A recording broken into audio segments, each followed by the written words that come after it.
All right, guys. Thanks for watching. Once again, please like, subscribe, and hit that bell notification. Also, hit us up on Facebook by hitting the Facebook icon on the channel home page. Thanks for watching.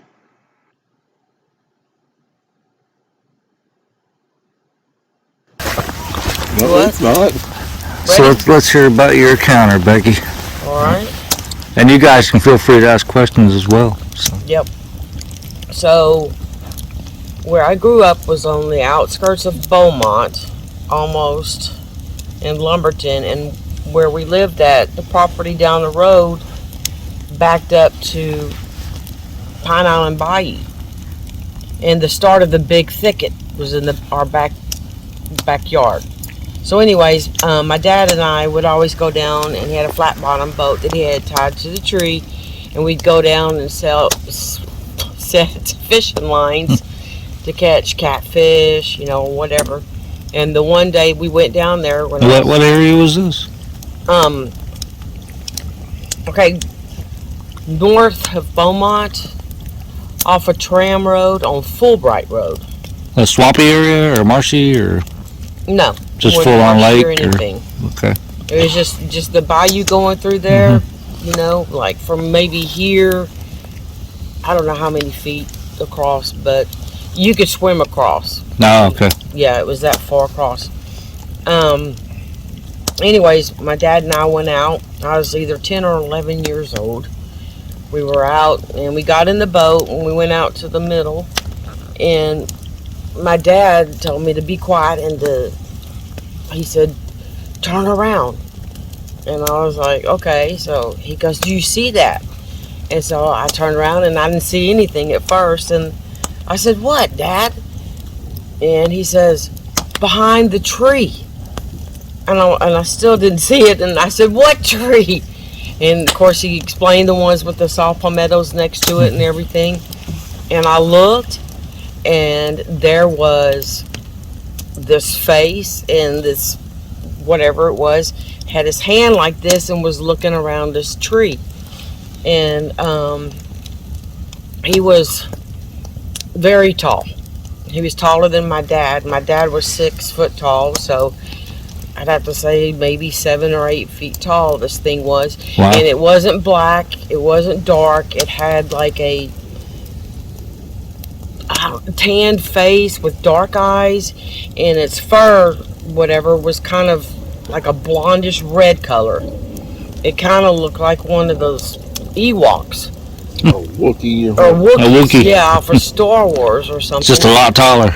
Yeah, and I just sat there for a minute, and I looked at my dad, and I was like, what is that? And he just looked at me, and he goes, time to go. And so he pulled us in real quick off the boat, and the boat was like almost airborne when it hit the bank.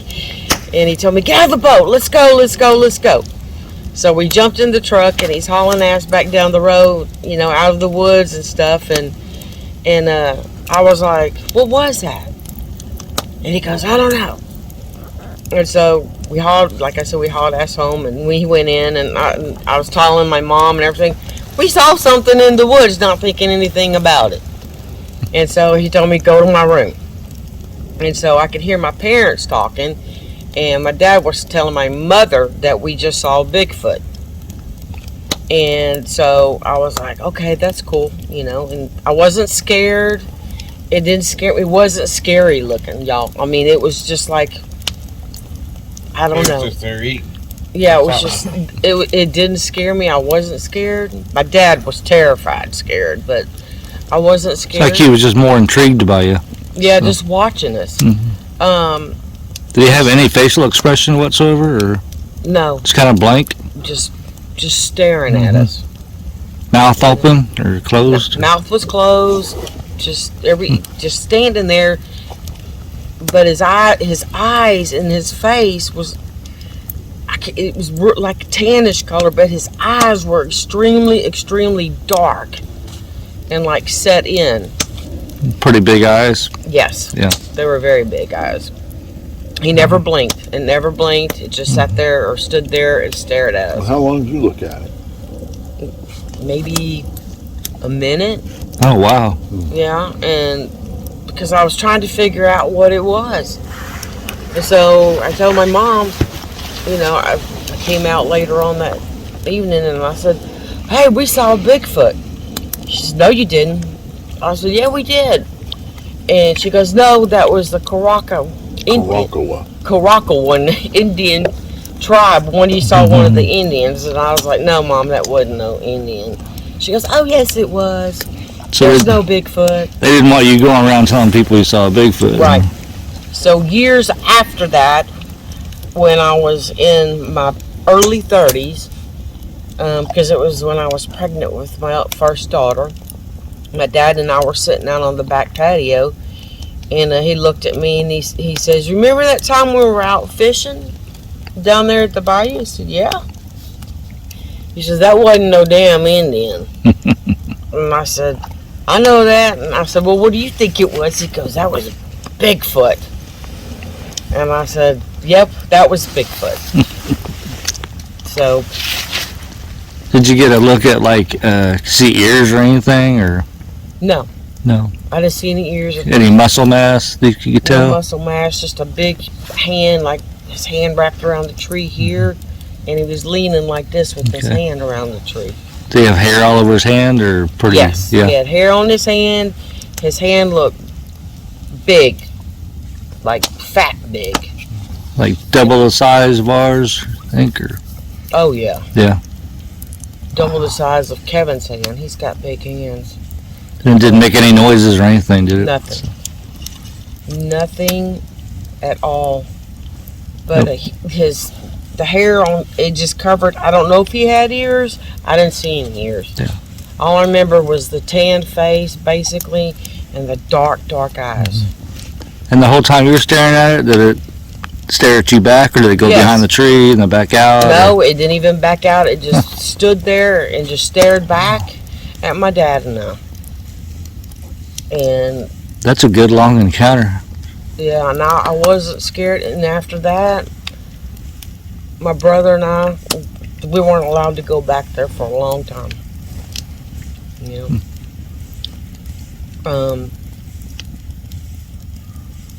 I remember that like it was yesterday. I could close my eyes. I could see the tree.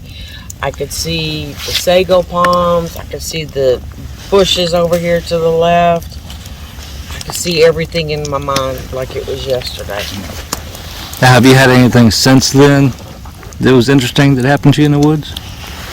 As far as seeing something? Seeing or hearing or thinking it was a Sasquatch situation? I have. We went, Kevin and I went to, where was that, what's that, that road that we went to? We went back there. It's off of 1725 where you get to Dabney Bottom Road, in the San Luis National Forest out of Cleveland. If you go down 1725, you get past this little place called Bear Creek, and you get into the National Forest right there, and it's the last forestry road before you get to Dabney Bottom Road and 3081 right there on 1725. Anyway, Roy's been back there with that old boat you were saying, that road there. Used to be a shooting range down there years ago, a couple of miles back in there, and we were sitting there one day, and is the evening I take December off for hunting season, and I said, well, you got shit to do. Let's go around the National Forest, another place we can go. It's opened up, and it's kind of like a field area. Maybe we'll get a shot at a deer coming out. So we walk back in there. So we get in there, and the road keeps going. You got to cut back, and then there's the shooting ranges there. So we go up, and we're sitting on one of the old berms. We'd been there a while yet, and back in behind us to the left, I could hear a little bit of ruckus, a little bit of scurrying and stuff going around. I thought it was like an armadillo, because they make a lot of noise rooting around. And like she says, will all the critters stop moving? Because it was kind of coming in around behind us.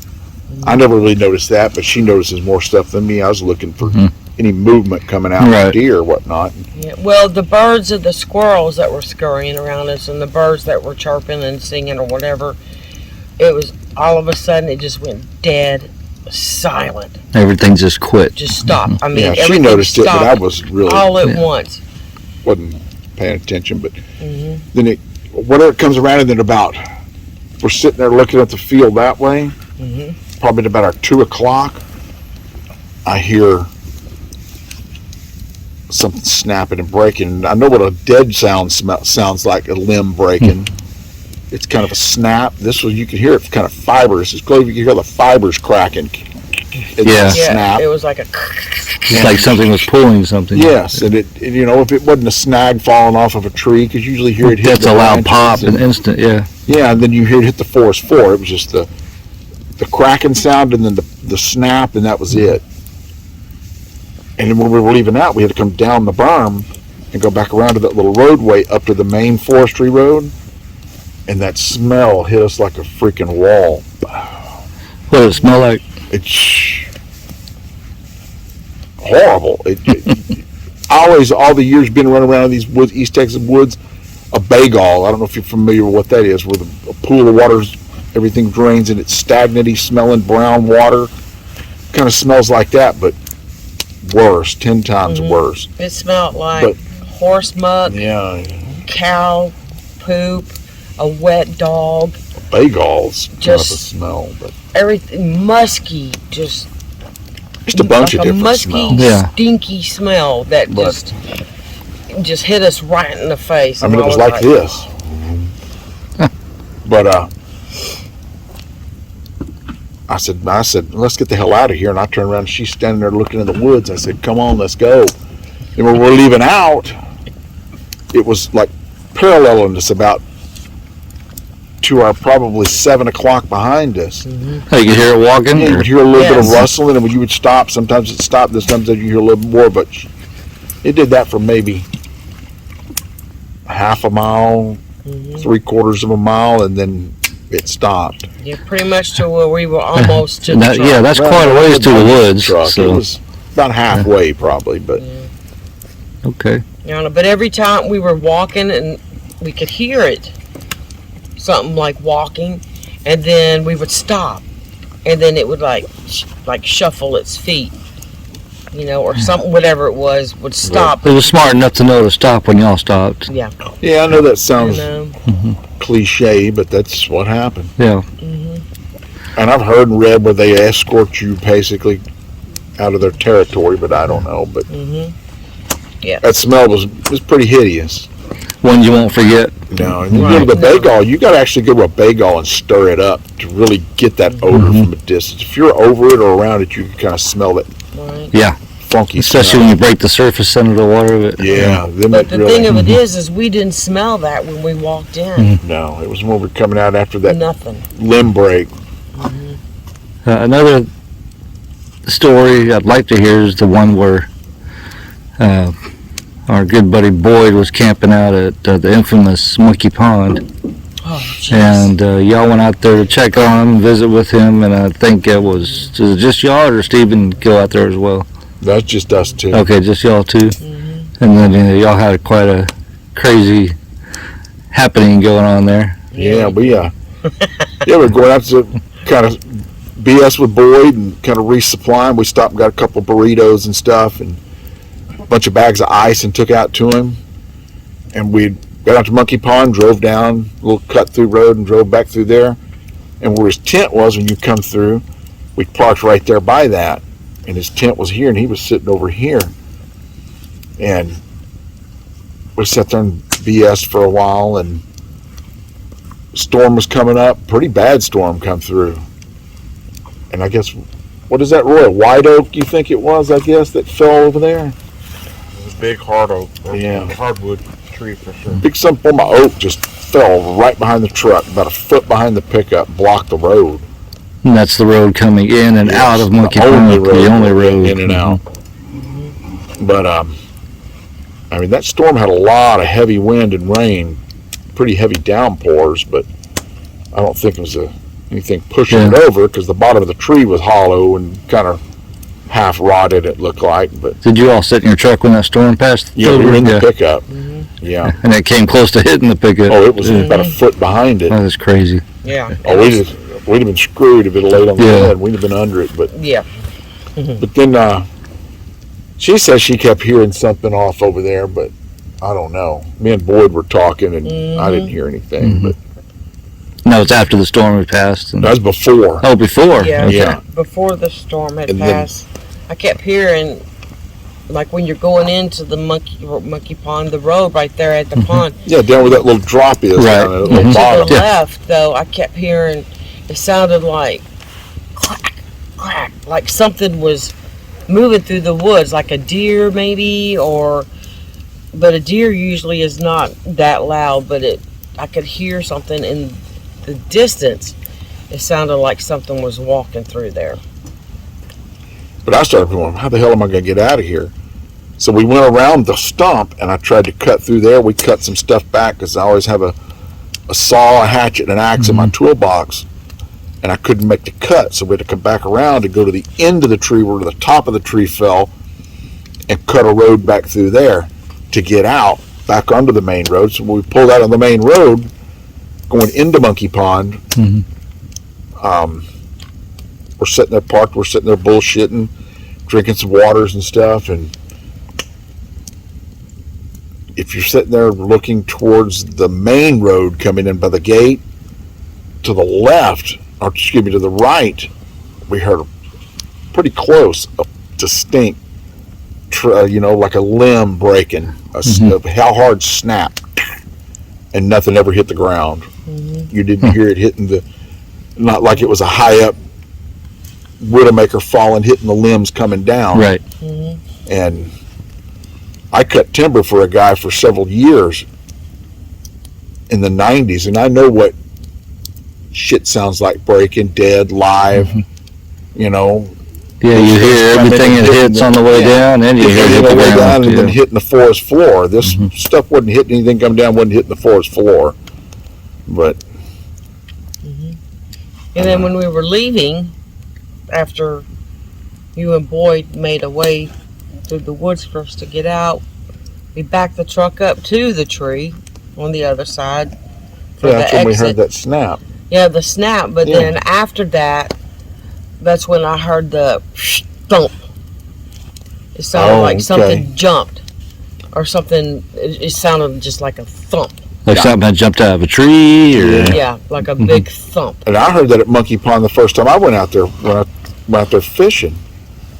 I was my 4Runner. I went over the levee and parked on the campground side.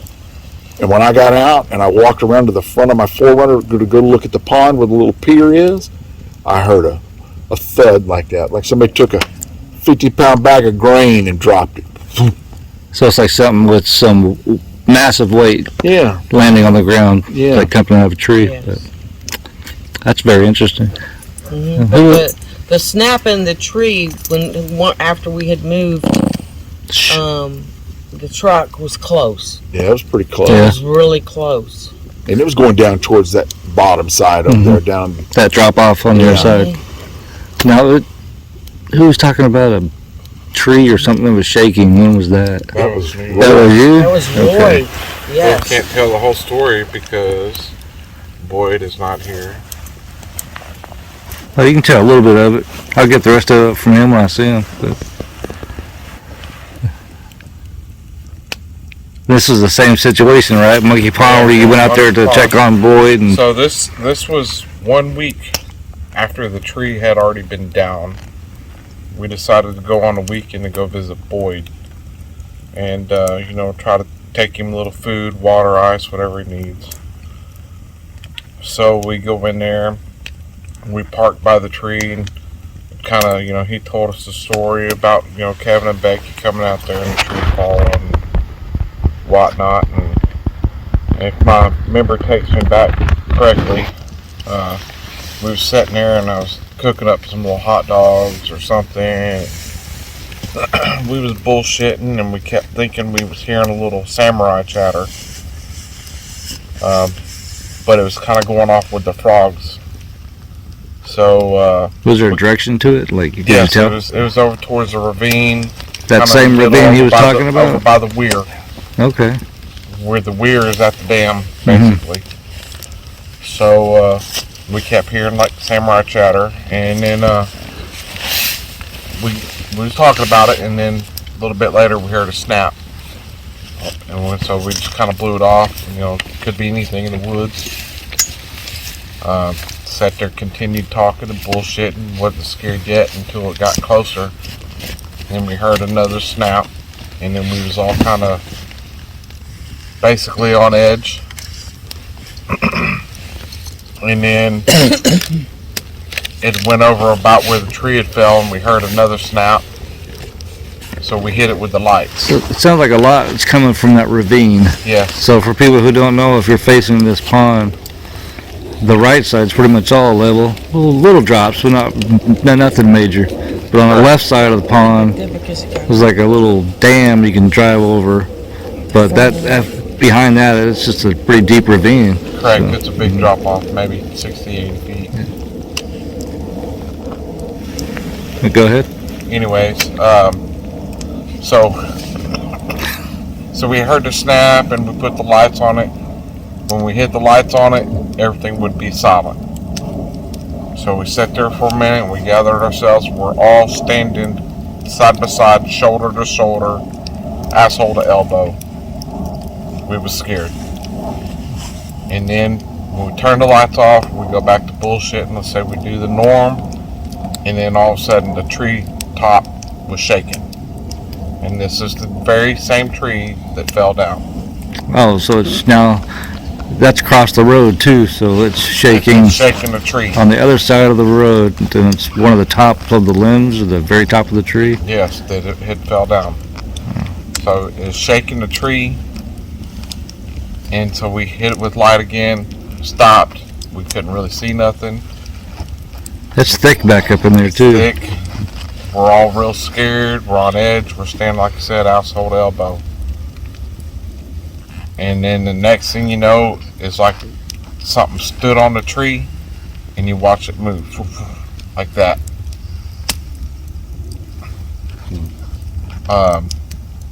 We was all pretty scared at that point. Where the top of that tree landed, that's so thick you wouldn't even be able to hardly see the tip, like if something was behind it or anything. Correct. Yeah, it's pretty thick back there. It was an extremely large tree. So Okay. after all said and done, we're sitting there. We was all like on edge, and we got quiet again, and we heard another break. So I kind of had enough. I was a little agitated at the point. I couldn't see nothing, so my truck was parked right by the spot, and I honked the horn on the alarm. Boom. And as soon as I did that, everything quit. Never heard nothing else. That's interesting. Well, that was a hell of an experience, man. That's like a lot that went on. There was At Monkey Pond. several limb breaks, Yeah. the tree movement, the tree shake, The howls over 30 minutes long. the howls that was 30 minutes long. Yeah, I'm hoping Boyd caught those on audio. But we've also had what it sounded like something was going to make an owl call, but it howled first and turned into an owl. Yeah, that's interesting to hear. And it seemed like all the activity with Boyd, like he didn't have a whole lot when he was by himself, but whenever somebody went out there, is when something would happen. Yeah, we had the same incident at the same spot the next night with Stephen Kitchens Maybe it was there. us. Okay, what happened that night? There was nothing more than some loud tree snapping, Okay. but that's all it really ever amounted to. And on that chatter the night before, did all three of y'all hear it? Or? I don't really know if she heard it, but she don't really know what to listen for neither. What about Boyd? Did he hear it? Oh, he picked it up. Oh, yeah. He's the one that said it instantly to me. Do you hear that? Well, I'm hoping that his recorder was going at that time as well. That'd be some good audio. But whenever he cleans that up, hopefully he'll share it. And No, We you get could that definitely played. hear every one of us talking to one Mhm. another. so I know when I was out there with him for 3 days, we had some really good vocals out there, which was surprising. What month was that? Jeez, what Was it June? June, July? It was hot. Hot. Yeah. Hot It as was miserable fuck. out there. And Boyd toughed it out. He stayed out there for almost a month. So Correct. Yeah, strange. I don't remember what month it is. Yeah, more power to him, man. Oh yeah, Boyd's a trooper. Yeah, absolutely. He's a badder cat than I am. Well, thanks for telling us y'all's encounters. And we are out here at the Big Thicket, Big Sandy unit, and we've heard something going on. And, hopefully it gets a little bit more active tonight, and if it does, y'all will hear it. Thank you. Thank you.